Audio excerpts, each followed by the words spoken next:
Y bueno, pues primero soy Angélica Valdés de Trend News Today y quiero agradecerle a Carlos Bardem la oportunidad de platicar un poquito acerca de su más reciente novela Mongo Blanco, que publicó en el 2019 por el Fondo de Cultura Económica, y también agradecerle al fondo la oportunidad de poder platicar con este actor, guionista, escritor que ha publicado 4 novelas, historiador por la Universidad Autónoma de Madrid.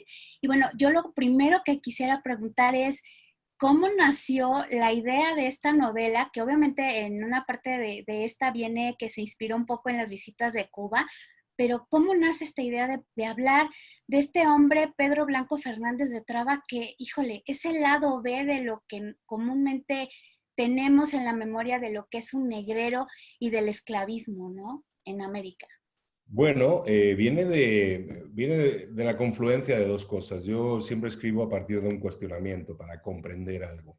Y yo tenía una inquietud con aproximarme al mal, a entender el mal. Y buscaba un vehículo para aproximarme a este tema. Y resulta que, bueno, descubro por casualidad un pie de página que habla de Pedro Blanco, el gran negrero malagueño. Entonces a mí me llamó la atención porque yo que soy licenciado en Historia, mi especialidad es la Historia moderna contemporánea de España, no había oído nunca hablar de este tipo y eso me llamó la atención. Digo, ¿y esto cómo es? Entonces me puse a investigar y claro, me encuentro con una cosa fabulosa como escritor en cuanto a este tema, que es que si tú quieres hablar del mal, no hay una relación más viciada, más perversa y más malvada entre dos seres humanos que la que se puede dar entre un amo y un esclavo. Así que la esclavitud me daba el trasfondo, el forillo ideal para contar, para reflexionar sobre cómo toda una sociedad, en una época determinada, a ambos lados del Atlántico, es esclavista. Porque por supuesto estaban los grandes monstruos como Pedro Blanco, los grandes esclavistas, los grandes negreros, pero el esclavismo teñía a toda la sociedad, todo el mundo participaba del esclavismo. Si tú y yo hubiéramos vivido en La Habana en 1825, hubiéramos sido esclavistas de una forma o de otra, ya fuera directamente poseyendo esclavos o participando o enriqueciéndonos de actividades económicas que se realizaban siempre con mano de obra esclava. Entonces, me pongo a investigar a este Pedro Blanco, que es un personaje real, cuya vida ya de por sí era novelesca, un tipo muy listo, muy escurridizo, al punto de que cuando te pones a buscar información sobre él, hay hasta 2 o 3 versiones distintas de su vida, de dónde murió, incluso de su sexualidad. Lo cual también me da una riqueza, un personaje muy rico literariamente, porque claro, es una novela al final, entonces yo he escogido las partes que creo que creaban un personaje literario más potente. Y me pongo a investigar y digo, bueno, pero ¿y cómo demonios yo no había oído hablar de este señor? Y entonces resulta, claro, ¿por qué yo no he oído hablar de este señor? Pues porque la trata de esclavos transatlántica del siglo XIX, cuando Cuba, esa islita tan pequeña, esto nos va a ayudar a visualizar, Cuba, esa isla tan pequeña, era el azucarero del mundo. Cuba producía más azúcar que el resto del mundo junto. Bueno, y todo eso se hacía con mano de obra esclava. Cuando el esclavismo se instala a ambas orillas del Atlántico y condiciona todas las relaciones sociales y económicas de la época, resulta que este hombre, que además es una fortuna obscena, como gran negrero que fue y como rey esclavista con un reino del terror que creó en lo que ahora es Sierra Leona y Liberia, en África, empieza a saber quién es la nómina de los socios de este señor. Bueno, pues, ¿quién es la primera? La reina regente María Cristina de Borbón. Claro. Era la mayor esclavista de su época y la mayor propietaria de esclavos de la isla de Cuba. Pero sigues viendo, y por ahí desfila pues toda la nómina de grandes familias, grandes nombres de la aristocracia. Grandes nombres que, en definitiva, cuando, te das cuenta de que gran parte o muchas de las grandes fortunas de mi país, y esto es aplicable a otros tantos países, pero en este caso hablamos de mi país, y muchas de sus instituciones tienen su origen en la sangre de los esclavos. Entonces, por eso es una historia que nunca se ha publicitado mucho. Hay mucho escrito y muy bueno sobre esto, pero circunscrito al mundo académico. No es una cosa que se haya puesto sobre la mesa al alcance de la opinión pública, ¿no?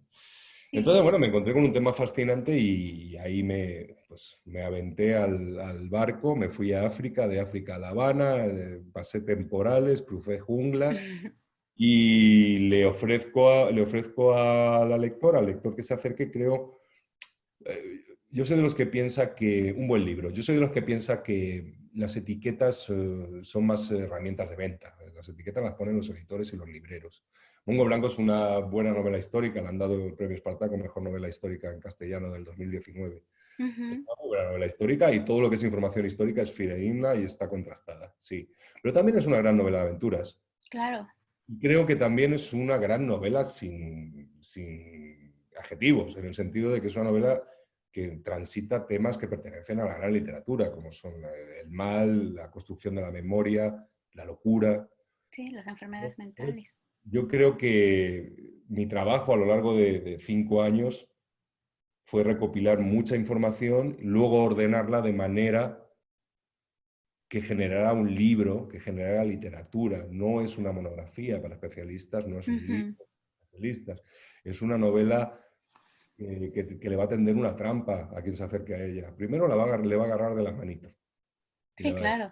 Te va llevando pero a lo largo de los luego capítulos, le va a claro. agarrar de las tripas. Y no, Sí, no se va a soltar. sí, sí, sí. Entonces, yo creo que es el secreto del éxito que está teniendo la novela, que en España ya va por la sexta edición, y es ahora cuando Fondo de Cultura Económico la publica para México y toda la Claro. América.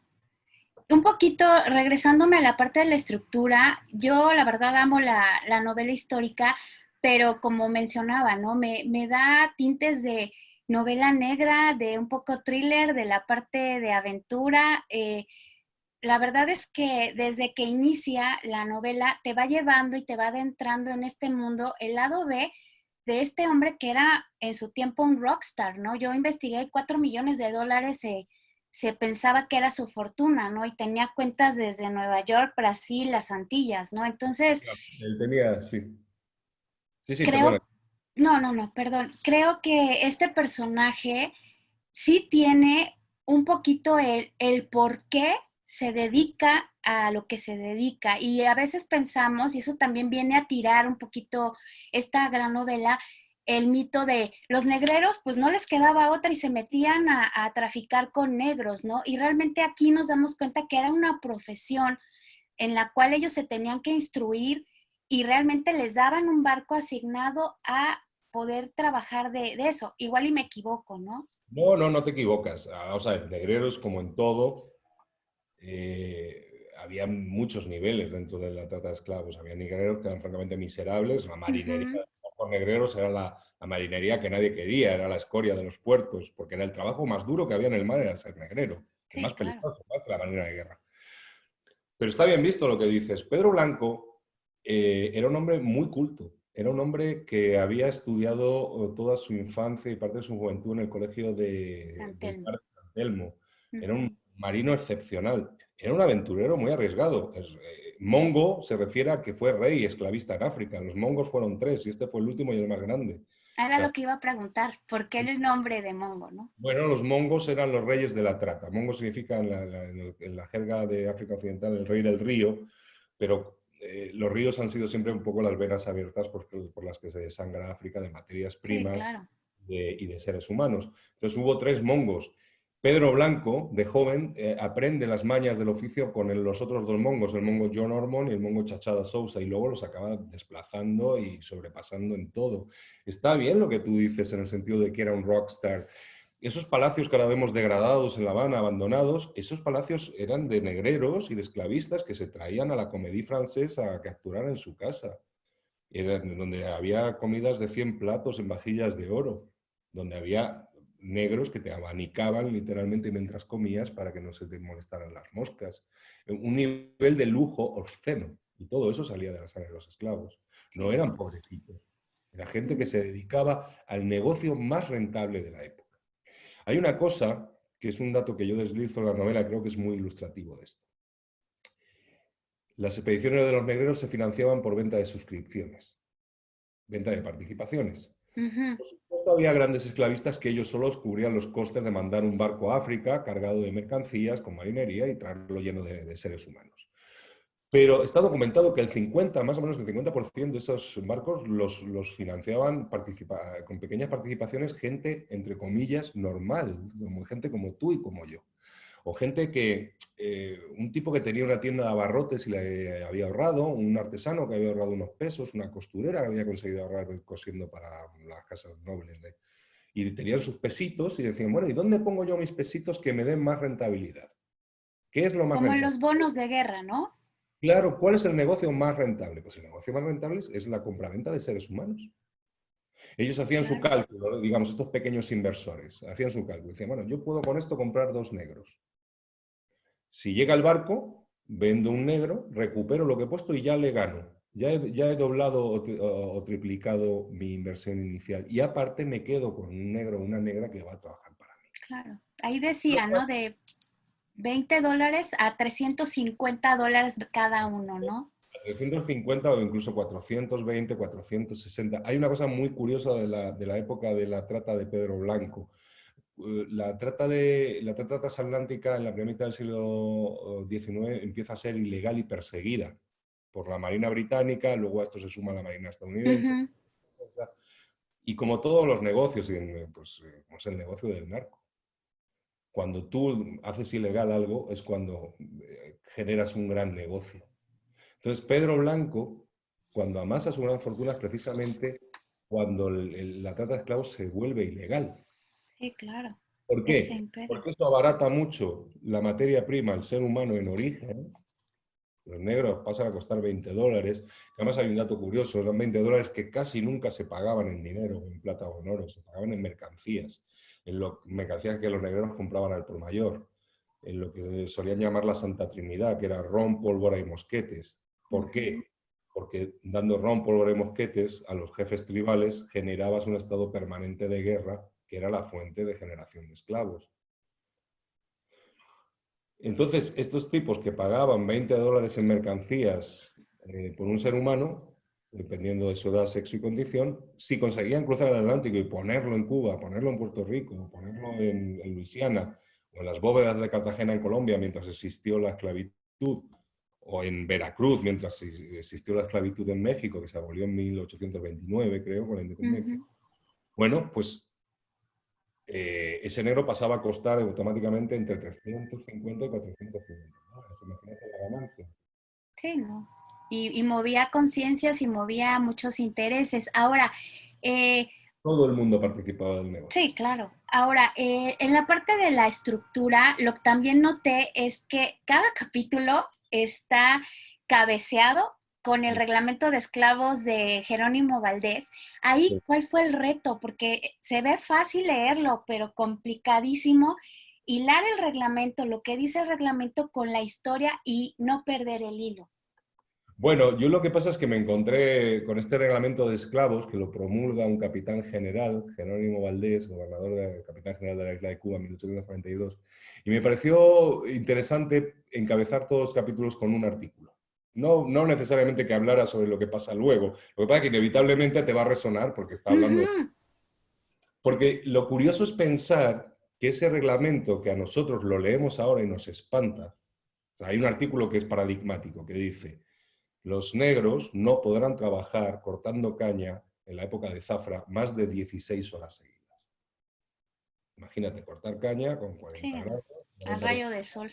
No pueden cortar caña más de 16 horas seguidas.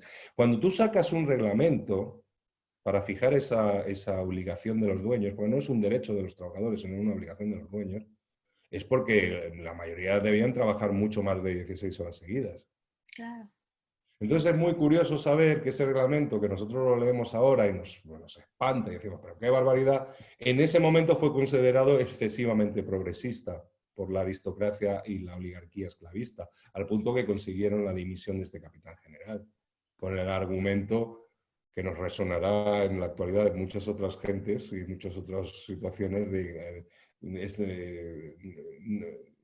este hombre no es nadie para decirme a mí qué tengo que hacer con mis negros, como no es nadie para decirme qué tengo que hacer con mis mulos, con mis cerdos o con mis muebles. Claro. Porque hay que entender que la ideología esclavista estaba tan profundamente penetrada en la cabeza de la gente que los esclavos eran cosas. Sí. El diario de avisos de La Habana, el periódico de la época, tenía una sección de intercambio de cosas. que yo reproduzco algún anuncio, dice cambio cocinera, uluf, dócil, no sé qué, no sé cuántos, a cambio por una mesa y 4 sillas. O cambio 2 negros fuertes, granaderos, les llamaban a los negros fuertes. Ujú. Los negros granaderos buenos para el machete, para el desmonte o para la caña, por un mulo y un cerdo.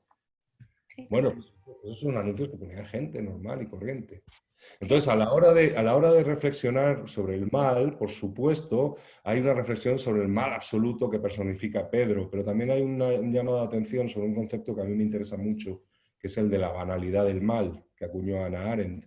Esta participación, más o menos inconsciente, digamos, de mucha gente en una gran atrocidad. Tú no puedes ejercer una atrocidad mantenida durante siglos contra millones de personas siendo uno solo. simplemente a base de monstruos excepcionales como Pedro Blanco. Sí, claro. Hay unas frases que a mí, la verdad, me llaman la atención, Sí, perdón, no, y no, relacionado a esto, ¿no? Dice, por un lado, casi al final, por un lado luchan contra el esclavismo y por el otro lado nos cuestionan no cuestionan el honrado fabricante de algodón de Virginia regado con la sangre de los negros. O sea, también cuestiona, ¿no? Esta parte a los ingleses. Ustedes me están atacando porque yo trafico, pero no les, no les duele. vamos a ver, hay cosas paradigmáticas, pero eso tiene que ver ya un poco con el capitalismo global que ya se empieza a prefigurar en aquella época. Sí, claro. Estos algodonales cultivados por esclavos a fuerza de látigo que todos tenemos en la cabeza, ese algodón a donde iba era a los telares del abolicionista de Inglaterra. Sí, claro. Los grandes aliados de la Confederación Sudista en grandes aliados comerciales y financieros durante la guerra de secesión norteamericana son los británicos. Pedro Blanco compraba sus barcos más modernos, más rápidos, Ujú. abolicionista a Baltimore. La Sí, capital claro. del abolicionismo en Estados Unidos era Baltimore. Pues ahí es donde le vendían los barcos para la trata de esclavos. Sí, claro. Claro, esas son las hipocresías de este Sí. tema. Y me gustó también mucho cómo habla dice, el progreso como otra forma de esclavismo, obreros mal pagados. O sea, dice, él se da cuenta, ¿no? Que se está cambiando del esclavismo literal por esta parte del trabajo mal pagado y pone de ejemplo, hace un guiño a Oliver Twist, ¿no? Sí, sí. Eso a mí me gustó mucho y la verdad es que eh, también lo vuelve un ser de carne y hueso, o sea, la maldad pudiera haber sido muy fácil en la novela enmarcar a Pedro como un ser malvado, pero tiene una razón de ser desde la infancia, trae una justificación, ¿no? Y toda esta parte también de las bajas pasiones, ¿no? Y esta eh, no, ansiedad que le da ese último segundo de vida de los seres humanos, ¿no? Lo que le llaman los 21 gramos. Esta parte a mí también me movió, o sea, la verdad es que me movió un poco de mi zona de confort, pero lejos de provocar morbo, creo que te va llevando a querer saber más el por qué este hombre lo mismo se mete con mujeres que con niños, que con negros, que con mulatos, y este afán, ¿no? de dominar a través del sexo, creo que también es otra de las cuestiones que aborda esta Bueno, novela, ¿no? sí, ahí has tocado varios temas. Vamos a ver, primero, la complejidad de Pedro es necesaria. Yo no puedo escribir 607 páginas con un malo que sea un cliché, porque no Sí, me claro, la novela, me aburro. Y sí, nadie claro, acabaría de leerla. A ver, el malo, tonto, feroz, sí, malvado, claro. plano, no es interesante. Entonces mi reto era crear un tipo que interpele a la lectora, al lector, y que le haga incluso cuestionarse sus razonamientos y sus Ujú. creencias. Es una cosa muy bonita que me ha pasado con devolución de muchos lectores y lectoras ya, que me dicen, demonios, por momentos este tipo medio me convence, ¿eh? Me he tenido que parar. Sí. Bueno, porque Pedro no está loco, pero no es idiota, es un loco muy inteligente Ujú. y te va a cuestionar. Yo creo que entabla un diálogo con el lector, con la lectora muy interesante. Y eso es lo que hace que quiera saber más de él. Pero luego también el tema de la sexualidad. Hay documentación histórica sobre la escabrosa sexualidad de este señor. Sí. Pero yo pongo una reflexión sobre la mesa sobre esto. Tú fíjate que nosotros vivimos en la sociedad del Me Too, ¿no? Siglo XXI. O sea, ha sido necesario un movimiento mundial de mujeres, apoyadas por hombres que creen que es justo en muchos casos, para frenar los abusos, el abuso de poder para conseguir sexo en el entorno laboral o lo que sea. Bueno, pues tú imagínate si eso ha tenido que pasar en el siglo XXI, ¿cómo sería la relación o cómo serían los abusos que sufriría una esclava? O sea, desgraciadamente, y eso es una permanente en nuestras sociedades históricamente, si un esclavo, un hombre esclavo lo pasaba mal, una mujer esclava lo pasaba mucho peor. Peor, claro. Las esclavas eran no solo objeto de explotación y de trabajos forzados y de todo el maltrato posible, eran también en la mayoría de los casos objetos de violaciones. Como le pasa mucho a las migrantes. Las migrantes de Centroamérica, las migrantes subsaharianas que intentan llegar a Europa y son violadas por cada control fronterizo o por cada patrulla que se cruza. Entonces, hay un dato que es interesante. Los barcos negreros, el entrepuente donde cargaban a los esclavos solía ir tabicado a la mitad. Entonces, en una mitad hacia proa iban los hombres y en la mitad hacia popa iban las mujeres y los niños. A esa cámara que estaba cerca de las cámaras de los oficiales de los barcos negreros y de los suboficiales y contramaestres de los barcos negreros, esos hombres tenían acceso directo a la carga durante toda la travesía, con lo cual estas mujeres eran violadas. Una esclava africana era violada por su captor, era violada por el tipo que la vendía, era violada por el tipo que la transportaba y luego, si seguía siendo atractiva para su amo, era violada por su amo hasta que dejaba de serlo. Entonces, yo me propuse también escribir una novela cruda en el sentido de que creo que no vivimos ya en unos tiempos donde la gente pueda aceptar una aventura romantizada, idealizada, el pirata bueno, el no sé qué. No, nosotros somos una humanidad que ya hemos visto Auschwitz, Hiroshima, Nagasaki, el genocidio de Ruanda, migrantes muriendo en todas las fronteras, ahogándose a miles en el Mediterráneo. Nos hemos dejado mucha ingenuidad. La novela ya no es un entretenimiento burgués para salones burgueses.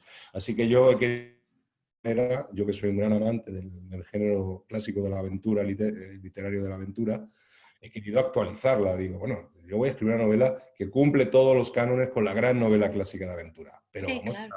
pero esta sí va, aquí la muerte sí va a llegar. Y aquí la gente va a llorar, va a sufrir, se va a cagar encima de miedo y vamos a oler y vamos a sentir el sudor del miedo. La gente cuando está aterrada suda mucho. O sea, mi novela sabe a eso, sabe a sangre, a sudor, a semen, a miedo, a lo que era la fragancia de la trata de esclavos. Yo adquirí conmigo mismo un compromiso muy serio de no suavizar o no minimizar nada, porque creo que es algo que se le debe a la historia de esta atrocidad. Sí, claro. No romantizarla en absoluto, contarla como era, y como era atroz. Sí. Y también sobre la parte de las enfermedades mentales, ¿no? El tratamiento que le da el psicólogo a Pedro, que de repente no sabemos, yo a veces dudaba que estuviera loco, ¿no? O sea, estas respuestas que da. Bueno, él es, como te he dicho antes, está loco, pero no ha perdido del todo la razón. Él tiene un problema con su conciencia que seguramente le lleva a este tipo de desarreglos. Y luego este personaje que sí es absolutamente ficticio, el doctor Castells, que yo me invento, que es un proto-psicólogo, prototerapeuta, porque realmente la psiquiatría, el psicoanálisis se desarrolla un par de décadas después, Ujú. pero tiene una función muy clara, narrativa, y que creo que funciona. Cuando yo acumulo tal cantidad de datos sobre cómo se efectuaba la trata de esclavos, necesito desplegar eso sin aburrir al lector. Sí, claro. Necesito un hilo argumental que permita que alguien le cuente a alguien. Entonces me invento este médico, que es un hombre joven, que es un hombre ingenuo, que por condiciones, que por donde se ha criado y en la época que se ha criado ya es ajeno completamente al esclavismo, que es humanista, que es empático. Ujú. Y él es el que le va a hacer al negrero las preguntas que le haríamos nosotros si tuviéramos la Sí, oportunidad claro. de preguntarle, oye, ¿y esto por Cumple qué? las voces del lector, ¿no? Y creo que funciona, creo que es un diálogo que funciona. ¿No? Sí, ahí yo creo que se nota el oficio de guionista y también de actor. Y bueno, ya se nos está casi acabando el tiempo. Yo lo que quisiera preguntar es, ¿hay planes por cómo está construida esta novela que se pudiera hacer en cine, que se pudiera hacer en serie? Porque obviamente, pues España, Radio TV, ha hecho grandes series, ¿no? Carlos Rey Emperador, Isabel. Para mí tiene todos los tintes para poderla adaptar a una película o una serie. Bueno, yo creo, a mí me gustaría mucho ya hay conversaciones iniciadas para que se haga una gran serie internacional.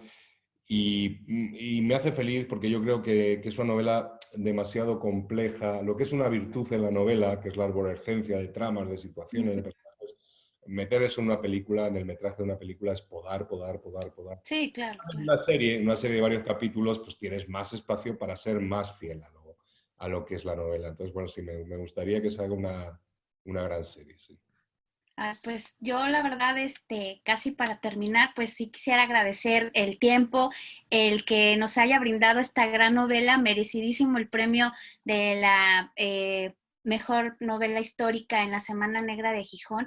Y la verdad es que a mí como lectora, amante de la novela histórica, me sacudió, me sacó de mi zona de confort, pero no podía dejar de leerla y realmente sí te hace reflexionar sobre pues este mal que actualmente todavía se tiene en muchas partes del mundo, ¿no? Y que creo que también te cuestiona como ser humano hasta dónde puedes justificar ciertas aptitudes y ciertas cosas en función del dinero. Y otra, la salud mental, ¿no? Que también es un problema muy, muy de hoy y que ahorita está muy en boga, ¿no? Entonces, pues muchísimas gracias por la novela, la verdad es que me encantó.